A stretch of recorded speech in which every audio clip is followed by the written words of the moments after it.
இப்பொழுதாக இன்றி பாடல். சேற்றிலிருந்து தூக்கினார், கண்மலை மேல் நிறுத்தினார். சேற்றிலிருந்து தூக்கினார், கண்மலை மேல் நிறுத்தினார்.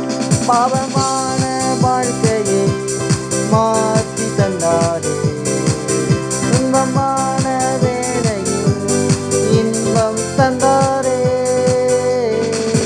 அவர் எந்தன் கண்மலை, அவர் எந்தன் கண்மலை, அவர் எந்தன் கண்மலையானார்.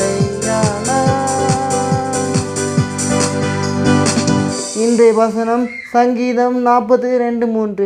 பயங்கரமான குழியிலும் உடையான சேற்றிலிருந்து நீ தூக்கி எடுத்து என் கால்களை கண்மலை மேல் நிறுத்தி என் அடிகளை உறுதிப்படுத்தி நமது தேவனை துதிக்கும் புதுப்பாட்டை அவர் என் வாயிலை கொடுத்தார். அநேகர் அதை கண்டு பயந்து கர்த்தரை நம்புவார்கள். கர்த்தர் உம்மை ஆசீர்வதிப்பாராக. இயேசு உம்மை நேசிக்கிறார்.